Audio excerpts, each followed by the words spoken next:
मसीह खुदावंद के ज़िंदा जलाली और कुदूस नाम में आपको सलाम। खुदावंद की सलामती आपके साथ और आपके ख़ानदान के साथ हमेशा तक होती रहे। हालेलुया। कि एक बार फिर खुदा ने ये टाइम प्रोवाइड किया कि मैं आपके साथ खुदावंद की ज़िंदा और ज़िंदगी बिश कलाम को शेयर कर सकूं। सो आइए, इससे पहले हम इस वीडियो का आगाज़ करें। हम खुदावंद के हुज़ूर में शुक्रगुज़ारी की दुआ करते हैं। सो आइए, अपनी आंखों को बंद करिए और अपने दिलों को, अपनी जहनों को खुदावंद की तरफ लगाएं। कदूस कदूस कदूस रब्बुल फाज, हम तेरे हुजूर में आते हैं और तेरे नाम की शुक्रगुजारी करते हैं क्योंकि तू भला है और तेरी शफ़क़त अबदी है। ज़बूर नवीस की तरह हम तेरे हुजूर में आते हैं। मेरी जान खुदावंद को मुबारक है और जो कुछ मुझ में है उसके कदूस नाम को मुबारक है।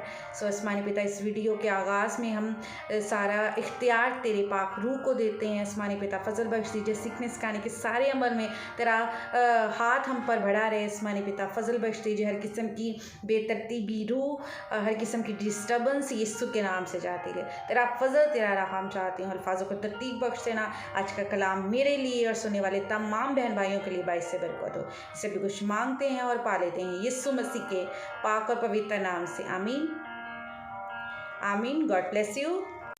Praise the Lord. खुदावन की तमजीद हो क्योंकि खुदावन ही तमजीद के साइश के लायक हैं। हालेलुया। सो आज हम खुदावन के ज़िंदा और ज़िंदगी बख्श कलाम में से जिस अनवान पर बात करेंगे, जिसको हम मिलकर सीखेंगे, हमारे गुनाहों की माफ़ी किसने की, किसने हमारे जो गुनाह थे उनको माफ़ किया। आज हम खुदावन के ज़िंदा और ज़िंदगी बख्श कलाम में से देखेंगे। अगर आपके पास खुदावन का ज़िंदा और ज़िंदगी बख्श कलाम है तो ज़रूर खोल कर पढ़े मेरे साथ।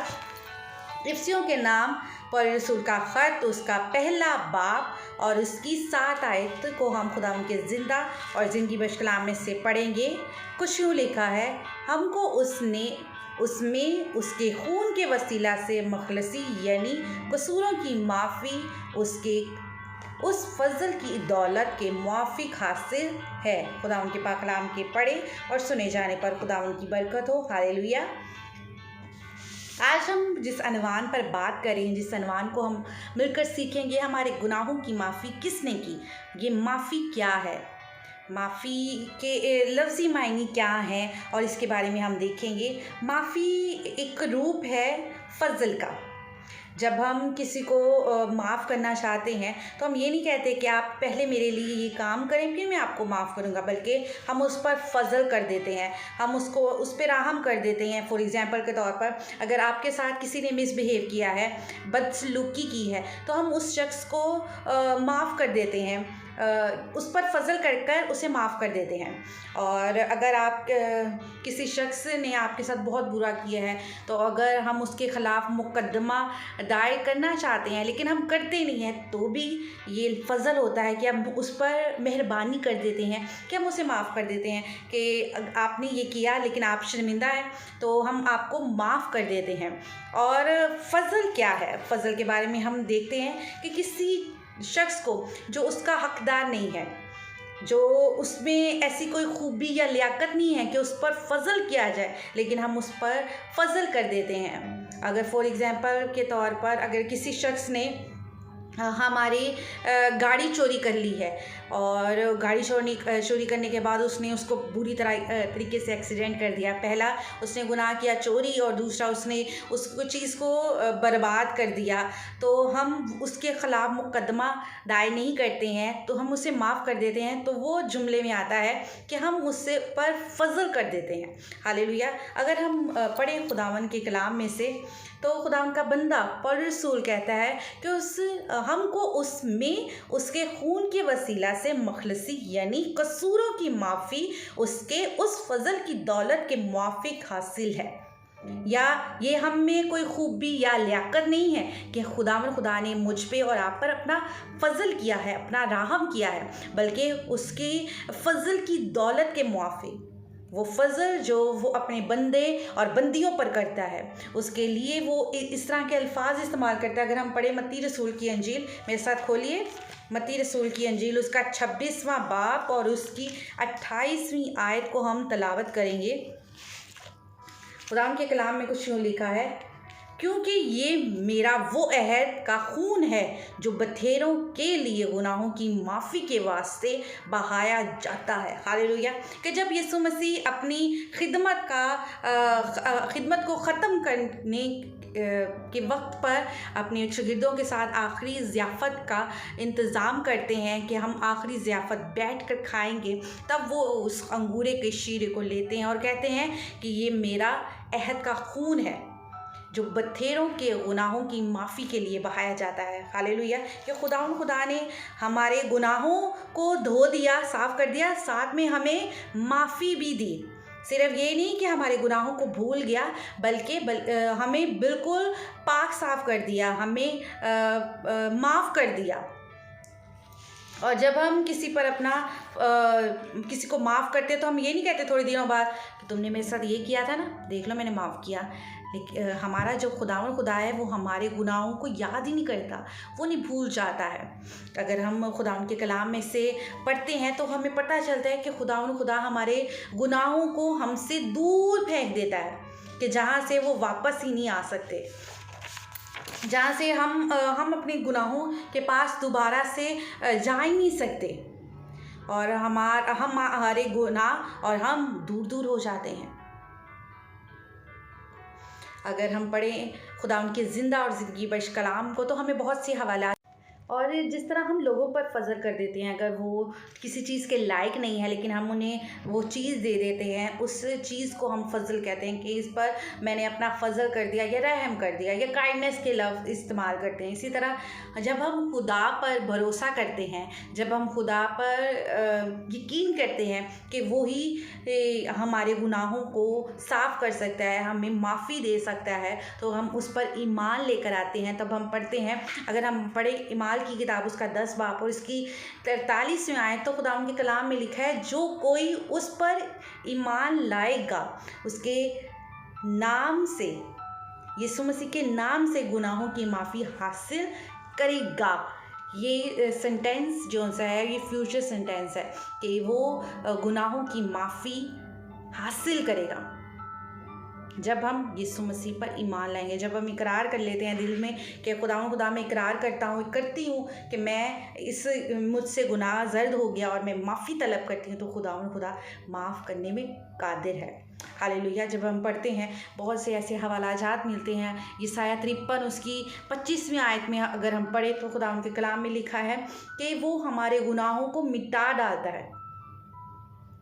वो अपने खुदा के कलाम में लिखा है, मैं ही वो हूँ जो अपने नाम के खातिर तेरे गुनाहों को मिटाता हूँ, कि वो अपने नाम की खातिर मेरे और आपके गुनाहों को मिटा डालता है। हालेलुया। खुदा की तमजीद हो। और खुदा हमारे गुनाहों को हमसे दूर फेंक देता है। ज़बूर 103 उसकी 12 आयत में लिखा है, जैसे पूरब पश्चिम से दूर है, वैसे ही उसने हमारी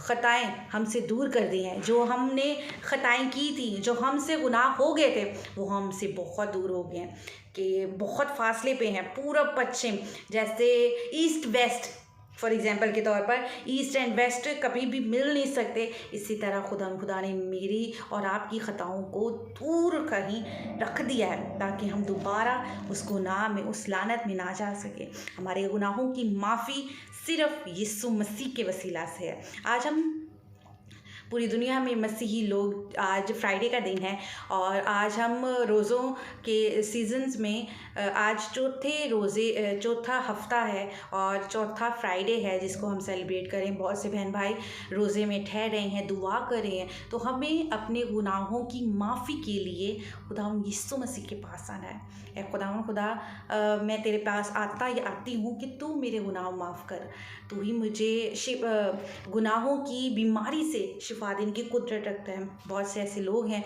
जो तालीम देते हैं कि माँ मरियम के ज़रिए हम गुनाहों की माफ़ी हासिल कर सकते हैं, जबकि ये रॉन्ग कंसेप्ट है, ये रॉन्ग थॉट है, ये रॉन्ग टीचिंग है। हमें खुदावंद यीशु मसीह के वसीला से निजात हासिल होती है। जब हम पढ़ते हैं तो खुदावंद के कलाम में लिखा है, हमको उसके खून के वसीला से मखलसी यानी कसूरों की माफ़ी उसके फजल की दौलत के माफिक हासिल है। यहाँ कहीं भी माँ मरियम का नाम नहीं लिखा गया। मुझे और आपको कुछ लम्हात के लिए सोचना है कि सिर्फ यीशु के ही खून से मुझे और आपको मखलसी मिली है, मुझे और आपको निजात मिली है। खुदा नहीं चाहते हैं कि हम अभी भी उन गुनाह की बेड़ियों में जकड़े रहें, बल्कि उसने मुझे और आपको आज़ाद किया है। हालेलुया। उसके नाम में हमें बढ़ना है, उसके अरफान में हमें बढ़ना है। और किस कदर खूबसूरत बात है कि खुदा हमारे गुनाहों को हमसे दूर फेंक देते हैं कि हम याद ना रखें। और अगर हम 8वें आयत को पढ़ते हैं, इफ्सियों के नाम पर रसूल का ख़त, उसका पहला बाब और उसकी 8 आयत में, जो उसने हर तरह की हिकमत और दनाई के साथ कसरत से हम पर नाजिर किया है, कि उसने हमें हिकमत दनाई फ्राहम की है। हमें हिकमत दनाई से काम लेना है कि हमारे गुनाहों की माफ़ी किससे है, मसीह यीशु से या माँ मरियम से। क्या आज भी मैं दुआ करते हुए कहता हूँ कि माँ मरियम तू मेरे गुनाह माफ़ कर, या सेंट फ्रांसिस को कहता हूँ, या सेंट पीटर को कहता हूँ, या कोई और सेंट से मैं दुआ करता हूँ। कुछ लम्हात के लिए मुझे और आपको सोचने की ज़रूरत है कि खुदा तू मुझे सीधी राह दिखा, तू मुझे बता कि मैंने किस तरह चलना है। अगर हम अपने गुनाहों का इकरार करते हैं तो हमें उसे तर्क भी करना है। हालेलुया।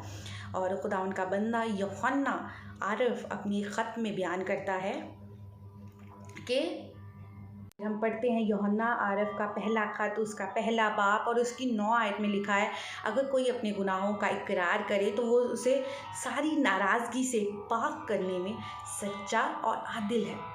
हमारे गुनाहों की माफ़ी किसके वसीला से है?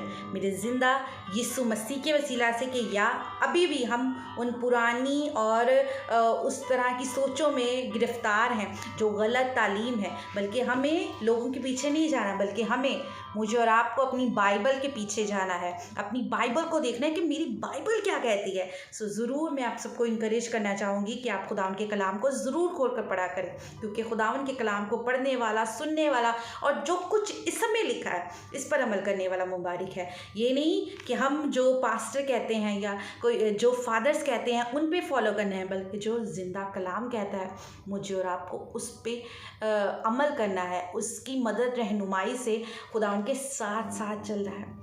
हमारे गुनाहों की माफ़ी, मखलसी, हमारे कसूर माफ़ किए गए सिर्फ खुदावंद यीशु मसीह के वसीला से। आइए दुआ करें। खुदावंद के हुजूर में शुक्रगुजारी की कि उसने, खुदा ने एक प्लान बनाया और यीशु मसीह को इस दुनिया में भेज दिया। Hallelujah, hallelujah, hallelujah.